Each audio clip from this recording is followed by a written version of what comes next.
வீடியோவில் என்னோட wisdom tooth removal experience எப்படி இருந்தது, நான் அனுபவித்த வலி, ரெக்கவரி ஃபேஸ் எப்படி இருந்தது, அண்ட் அதுக்கு நடுவில் என் ஃபேமிலி என்னை வச்சு செஞ்சதுன்ற சில ஃபன் அட்ராசிட்டிஸ் ப்ளஸ் யூஸ்ஃபுல்லான டிப்ஸ் எல்லாத்தையுமே நான் ஷேர் பண்ணுறேன்.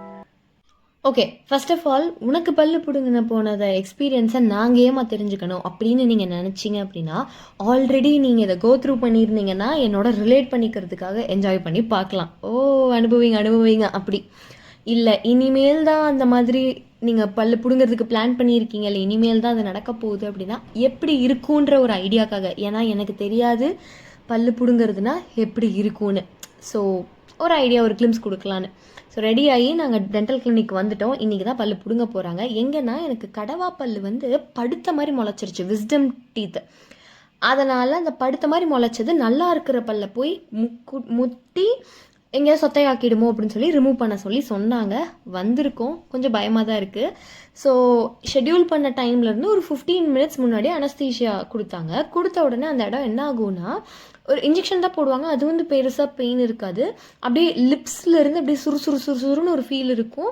அப்படியே கடவா பல்லுக்கிட்ட மரத்து போகிறது தெரிய ஆரம்பிக்கும். அப்போயிலேருந்தே என்னால் வந்து சரியாக பேச முடியல. ஸோ என்ன பண்ணுதுன்னு என் ஹஸ்பண்ட் பக்கத்தில் இருந்து கேட்டார். என்னால் சொல்கிறதுக்கு டக்குன்னு வாய் எடுக்கிறேன், ஆனால் வந்து பேச முடியல. அந்த மாதிரி ஒரு ஃபீல் வந்து இருந்துகிட்டு இருந்தது. நான் நினைக்கிறேன் ஒய்ஃபுக்கு இந்த மாதிரி பல்லு பிடுங்குற எக்ஸ்பீரியன்ஸ் கிடைக்கிறப்போ ஹஸ்பண்ட்ஸ்லாம் ரொம்ப ஜாலியாக இருப்பாங்கன்னு. மற்ற ஹஸ்பண்டை பற்றி எனக்கு தெரியல, ஆனால் என் ஹஸ்பண்ட் ரொம்பவே ஜாலியாக இருந்தார். பேச முடியல அப்படிங்கிறதே அவருக்கு ஒரு சந்தோஷம்தான். இந்த சைடை ஃபுல்லாக பேசாமல் ரொம்ப கஷ்டமாக இருக்கும். அப்படி கொஞ்சம் கொஞ்சமாக நம்மளால பேச முடியல அப்படின்ற ஃபீல் பண்ணும்போது கஷ்டமாக இருக்கு. கையை கீழே இருக்கு, கடுப்பாக இருக்கு.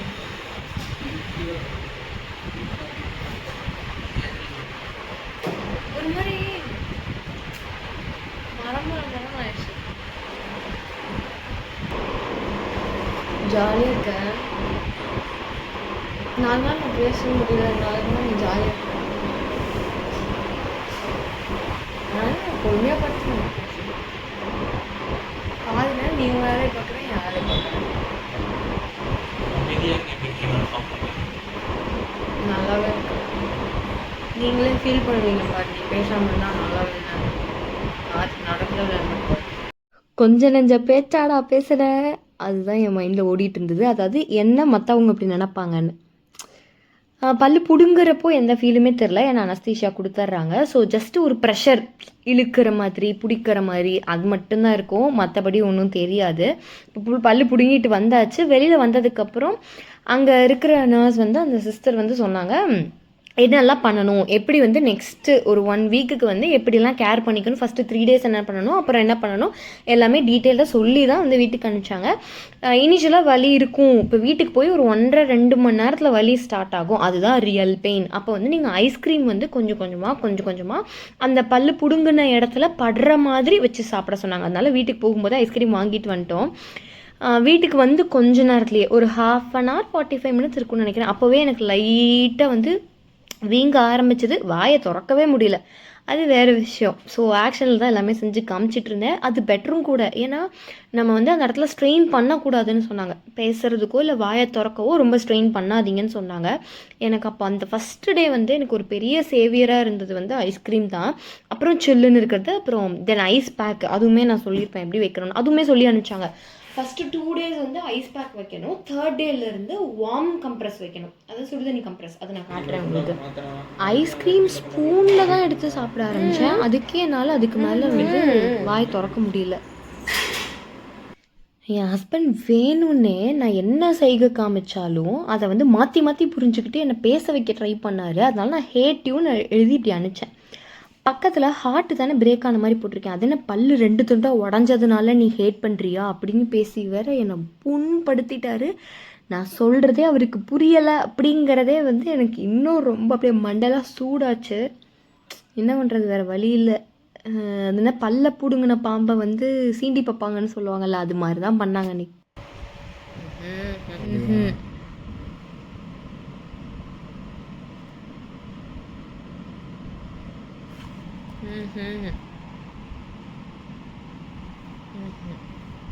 ஃப்ரெஷ் ஜூஸ் எல்லாம் எல்லாமே வந்து ஐஸ் போட்டு சுகர் கம்மியாக அப்படி குடிக்கலாம்னு சொன்னாங்க. அதில் மாதுளை ஜூஸ் ரொம்ப நல்லதுன்னு சொன்னாங்க அன்றைக்கி ஃபஸ்ட்டு டே. ஏன்னா மாதுளை வந்து புண்ணு ஆற்றும் இல்லையா, அதனால் மாதுளை ஜூஸ் குடிக்க சொல்லி தான் அவங்களும் சொன்னாங்க. சரின்னு வாங்கிட்டு வந்து குடித்தேன்.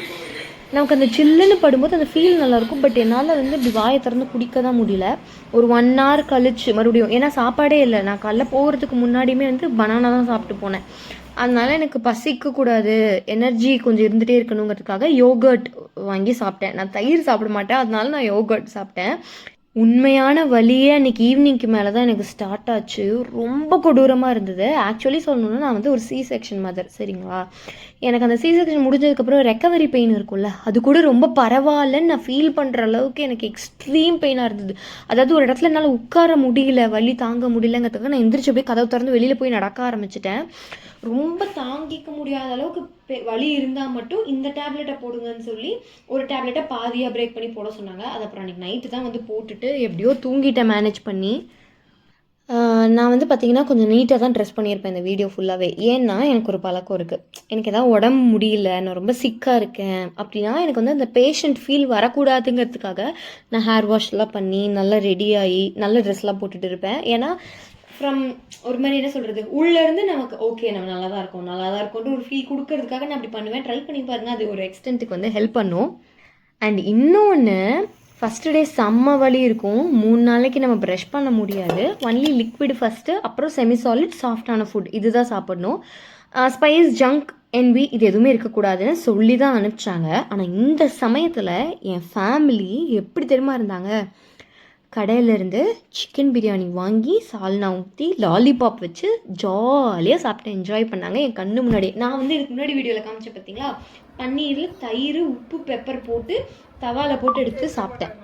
இதில் வேறு எங்கள் அம்மா என் கண்ணு முன்னாடியே உட்காந்து சாப்பிட்டு இதெல்லாம் தயவு செஞ்சு வீடியோவில் போடாத அப்படின்னு சொன்னாங்க. கண்டிப்பாக போடுவேன் அப்படின்னு சொல்லிகிட்டே தான் வந்து வேணும்னே எடுத்தேன். அப்படியே வாசம் மூக்கு துளைக்குது, ஏன்னா மூக்கு நல்லா தானே இருக்குது, வாயில் தானே சாப்பிட முடியல. ரொம்ப நொந்து போயிருந்தேன். என்னால் அந்த இடத்துல அதுக்கு மேலே இருக்கவே முடியல. என்ன ஃபீல் ஆச்சு தெரியுமா,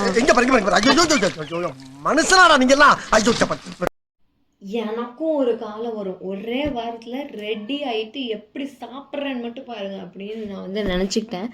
ஏன் சாப்பிட்றதுலாம் ஒரு விஷயமா அப்படின்னா, சாப்பிடாமல் இருக்கும்போது நம்ம கண்ணுபடி சாப்பிட்றாங்கல்ல, அப்போ தான் ரொம்ப டென்ஷன் ஆகுது.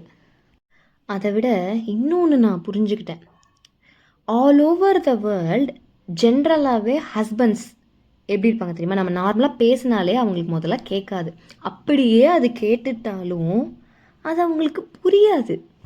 அப்படி இருக்கப்போ இப்போ என்னால் பேசக்கூட முடியாது, பேசாமல் ஒரு வார்த்தை கூட புரிய வைக்க முடியல வீட்டில் இருக்கிறவங்களுக்கு.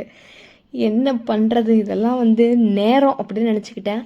ஆனால் இந்த நேரத்தில் என் பையன் கூட சில வார்த்தை நான் ஆக்ஷனில் அப்படி காமிச்சேன்னா கரெக்டாக அதை எடுக்கிறது, மூடுறதுன்னு எல்லாமே பண்ணான். ஆனால் என் ஹஸ்பண்டுக்கு தான் நிறையா புரியாத மாதிரி நடித்தாரான்னு எனக்கு தெரில.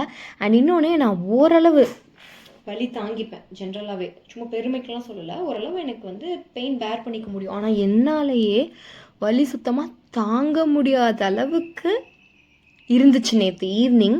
அப்புறம் டேப்லெட் போட்டதுக்கப்புறம் இப்போ பரவாயில்ல. இப்போ வந்து வீக்கம் மட்டும்தான் வந்து ரொம்ப இருக்கிறது, வந்து வாயை அசைக்கவே முடியல. அந்த சமயத்தில் தான் வந்து இந்த சிஸ்டம் மூவி வந்து ரிலீஸ் ஆச்சு ப்ரைமில். அதை பார்த்து அப்படியே பிட்டாக பார்த்து ஓட்டிக்கிட்டு இருந்தேன், படுத்தே தான் இருந்தேன். குழந்தைய வந்து அப்பா அம்மா ஹஸ்பண்ட் எல்லாம் மாற்றி மாற்றி பார்த்துக்கிட்டாங்க. ஆனால் ஈவினிங் வந்து சரி இன்னும் நமக்கு எனர்ஜி இருக்கணும் அப்படின்றதுனால நான் சத்து மாவு கஞ்சி தான் வந்து காய்ச்சி குடித்தேன். அதெல்லாம் நம்ம குடிக்கலாம், அதெல்லாம் வந்து லிக்விடில் தானே இருக்கும். சுகர் வந்து நாட்டு சர்க்கரை, நட்ஸ் பவுடர் அந்த மாதிரி போட்டுட்டு சத்து மாவு கஞ்சி குடிச்சிட்டு டின்னர் வந்து முடிச்சுக்கிட்டேன். நாளையிலேருந்து இட்லிலாம் சாப்பிட்டுக்கலாம் அப்படின்னு சொல்லி. இப்போ வந்து டேப்லெட் போடுறதே எனக்கு வந்து கஷ்டமாக இருந்தது. அன்னைக்கு செகண்ட் டேவோட ஈவினிங்க்கு மேலே டேப்லெட்டுக்கே என்னால் வந்து வாய் திறக்க முடியல. லைட்டாக ஒரு சுருக்கு பெயின் இருந்தது, பேரபிளாக தான் இருந்தது செகண்ட் டே. ஆனால் நம்ம வாயை திறக்க ட்ரை பண்ணோன்னா அது ஒரு மாதிரி ஒரு பெயின் கொடுத்தது. ஏன்னா நம்ம அந்த இடத்துல வந்து சூச்சர் போட்டுருவாங்கல்ல பல்ல ரிமூவ் பண்ண இடத்துல, அதனால் அந்த ஜாலிருந்து காது வரைக்கும் ஒரு வலி. அதனால் அது என்ன ஆயிடுச்சுன்னா எல்லா நர்வ்ஸும் கனெக்டட் தானே, அதனால் எனக்கு வந்து மண்டை பாரமாக இருக்கிறது, தலைவலி வந்து ரொம்ப ஜாஸ்தியாக இருந்தது. செகண்ட் டே வந்து தலைவலி தான் என்னால் தாங்க முடியல. பல்லு பிடுங்கினதுலேருந்து 3rd டே டாக்டர் வந்து ரிவ்யூக்கு வர சொல்லுவாங்க. இன்றைக்கி போகணும் ஆக்சுவலி. இன்றைக்கும் எப்படி இருக்கும்னு எனக்கு தெரியாது, என்ன செக் பண்ணுவாங்கன்னு எனக்கு தெரியாது. ஆனால் நான் ஒரு பயங்கரமான ஒரு எக்ஸ்பீரியன்ஸ் வந்து ஃபேஸ் பண்ணேன்.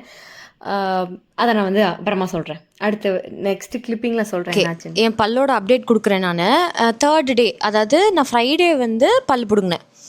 ஃப்ரைடே, சாட்டர்டே, சண்டே 3 நாள் விட்டு மண்டே வந்து செக்கப்புக்கு வர சொன்னாங்க. மண்டே போயிருந்தப்போ என்ன சொன்னாங்க அப்படின்னா, என்னால் வாயை வந்து அதுக்கு மேலே திறக்க முடியல. அதனால சார் வந்து செக் பண்ணிவிட்டு மவுத் ஓப்பனிங் வந்து இன்னும் நல்லா இருக்கணும் அப்படின்னு சொல்லி அதுக்கு அங்கேயே சில எக்ஸசைஸ் எல்லாம் பண்ண வச்சு, விரல் வச்சு மவுத்தை கொஞ்சம் ஓப்பன் பண்ண வச்சு அப்படி திறக்கிற அளவுக்கு வந்து இப்போது ஆயிருக்கு. இதுக்கப்புறம் வந்து என்ன பண்ண சொன்னாங்கன்னா, 1 வீக் கழிச்சு, அதாவது நெக்ஸ்ட் மண்டே அந்த மாதிரி வந்து நீங்கள் ஸ்டிச்சஸை வந்து பிரிச்சுக்கோங்க. ஏன்னா வாயில் போடுறது வந்து நமக்கு டிசால்வ் ஆகிற மாதிரி, கரையிற மாதிரி ஸ்டிச் போட மாட்டாங்களாம், ரிமூவ் பண்ணுற மாதிரி சூச்சர் தான் போடுவாங்களா. அதனால் போய் இதை ரிமூவ் பண்ணணும். அது ஒன்றும் அங்கே இருக்கிறது தெரியல. இப்போ கொஞ்சம் ஓகே தான். இன்னுமே எனக்கு வந்து உள்பக்கம் வந்து லைட்டாக பல்ஜாக இருக்குது. அதனால ஃபேஸ் வந்து கொஞ்சம் ஸ்வாலன் ஆன மாதிரி தெரியுது, வீங்கி இருக்கிற மாதிரியே தான் இருக்குது. ஆனால் முன்னைக்கு இல்லை, இப்போ கொஞ்சம் வந்து பரவாயில்ல. எல்லாமே வந்து சாப்பிட முடியுது. மெல்றது வந்து அந்த 3rd டேவே வந்து அன்றைக்கி ஆஃப்டர்நூன்லேருந்தே வீட்டுக்கு போனோடனே நீங்கள் ப்ரஷ் பண்ணிடுங்க. ப்ரஷ் பண்ணிவிட்டு என்னென்ன சாப்பிடுவீங்களோ அது எல்லாமே சாப்பிடுங்க. சப்பாத்தி எல்லாம் வாயில் போட்டு நல்லா மெல்ல பாருங்கள். வாய் வந்து சியூ ஆகிட்டே இருக்கணும். ஏன்னா இந்த மசில் வந்து 3 நாளாக யூஸ் பண்ணாதனால ஸ்டிஃபாக இருக்கும் இந்த இடமே. அதனால் உங்களுக்கு வந்து அதுக்கு மேலே ஓப்பன் பண்ண முடியாமல், சியூ பண்ண முடியாமல்லாம் ஆகிடும். அதனால் நீங்கள் வந்து நல்லா சியூ பண்ணி சாப்பிட்ற மாதிரி சாப்பாடெலாம் சாப்பிடுங்க. ஸ்பைஸ் லெவல் வந்து மாட்ரேட்டாக வச்சுக்க சொன்னாங்க. ரொம்ப கம்மியாக இவ்வளோ நாளாக 3 நாள் சாப்பிட்டுட்டு இருந்த மாதிரியும் தேவையில்லை, ரொம்ப ஜாஸ்தியாகவும் அதுக்குன்னு சாப்பிட்றாதீங்க, மாட்ரேட்டாக சாப்பிட்டுக்கோங்க. மற்றபடி எல்லாமே சாப்பிட்லான்னு சொல்லிட்டாங்க. ஸோ அன்றைக்கி வந்து சாம்பார் சாதம், பொரியல் அது எல்லாமே சாப்பிட்டேன். இந்த பக்கமே மின்னுட்டு இருந்தேன். அப்புறம் அன்றைக்கி நைட்லேருந்து 2 சைடும் மாற்றி மாற்றி மெல்ல ஆரம்பித்தேன். இப்போ வந்து ஒரு வாய் இந்த பக்கம் வேணா, ஒரு வாய் இந்த பக்கம், அந்த மாதிரி மென்னுட்ருக்கேன். எதுவும் போய் அங்கே ஸ்டக்கெல்லாம் ஆகுறது இல்லை. ஏன்னா அங்கே இருந்த பல் தான் எடுத்துட்டாங்கல்ல, அதனால் ஸ்டக் ஆகிறதுக்கான சான்ஸும் கிடையாது. ஸோ ஓகே, இப்போ கொஞ்சம் பரவாயில்ல. ஆனால் நீங்கள் வந்து பல் பிடுங்கினதுலேருந்து 2nd டே 3rd டே டாக்டர்கிட்ட கேட்டுட்டு நீங்கள் பல் பிடுங்கிட்டு வரும்போதே மவுத் ஓப்பனிங்காக வீக்லேயே ப்ராக்டிஸ் பண்ணலாமான்னு பண்ணிட்டு போயிடுங்க. நான் அந்த மாதிரி எதுவுமே பண்ணல. 3 நாள் வாயே திறக்காதனால திரும்பி எனக்கு மவுத் ஓப்பன் பண்ணுறது வந்து ரொம்ப சிரமமாக இருந்தது. நீங்கள் வந்து டாக்டர்கிட்ட அதை ஃபஸ்ட்டே கேட்டுக்கோங்க. நான் வந்து எந்த ஒரு மெடிக்கல் ப்ரொஃபஷன் கிடையாது. ஸோ அட்வைஸ் எல்லாம் என்னால் பண்ண முடியாது. நான் சரியாக ப்ராக்டிஸ் பண்ணலை, அதனால மவுத் ஓப்பன் வந்து ரொம்ப பண்ண முடியல. நீங்கள் ஸ்டிச் போட்டுட்டு வர்ற அன்றைக்கே, அதாவது பல் பிடுங்குற அன்றைக்கே எப்படி பண்ணணும்னு எல்லாம் கூட உங்களோட அட்டெண்டர் யாரோ வராங்கன்னா அவங்கக்கிட்ட கேட்க சொல்லி கேட்டுட்டு வந்துடுங்க எல்லா டீட்டெயில்ஸும். அவ்வளோதான், ஓகே தான். பட் திரும்பி மறுபடியும் வந்து நான் எப்படி சொல்லணும்னா, எனக்கு இந்த மாதிரி டென்டிஸ்ட் கிட்ட போகிற சான்ஸே வராமல் இருந்தால் ரொம்ப நன்றி அப்படின்னு ஃபீல் பண்ணுற அளவுக்கு நான் வந்து ஒரு பெயினை வந்து கோத்ரூ பண்ணிட்டேன் இந்த ஒரு 4 நாள். அதனால் போதுண்டாப்பா சாமி, 2026 வந்து நல்லா தான் ஆரம்பிச்சுது. பட் இந்த கஷ்டம் வந்துருக்க வேண்டாம் அப்படின்னு நினைக்கிறேன். இதை விட இந்த மாதிரி ரொம்ப ஸ்ட்ரகிள்ஸ், பெயின்லாம் கோத்ரூ பண்ணுறவங்க நிறையா இருக்காங்க. So more power to them. Okay, first 5 நாள் தான் ரொட்டீன் கொஞ்சம் வந்து மாறின மாதிரி இருந்தது. ஏன்னா இயல்பாக நம்ம செய்கிற சில வேலைகளையே செய்ய முடியாமல் இருந்துச்சு. அப்போ ரொட்டீனை இனிமேல் குறை சொல்லாமல், ப்ளேம் பண்ணாமல், கிராட்டிடியூடாக அக்செப்ட் பண்ணிக்கணுன்ற லெசனை வந்து லேர்ன் பண்ணேன். அப்புறம் 10th டே வந்து போய் சூச்சர் ரிமூவ் பண்ண சொன்னாங்க. அன்றைக்கெலாம் என்னால் இயல்பாக நார்மலாக மவுத் ஓப்பன் பண்ண முடிஞ்சுது. அண்ட் சூச்சரும் பெயினே இல்லாமல் நீட்டாக வந்து ரிமூவ் பண்ணிட்டு வந்தாச்சு. அண்ட் இதுதான் என்னோட ரெக்கவரி ஜேர்னி. நிறைய பேருக்கு இது யூஸ்ஃபுல்லாக இருக்கும்னு நினைக்கிறேன். யாருக்கு இது யூஸ்ஃபுல்லாக இருக்கோ உங்களுக்கு ஷேர் பண்ணிவிடுங்க. தேங்க்யூ, பாய்.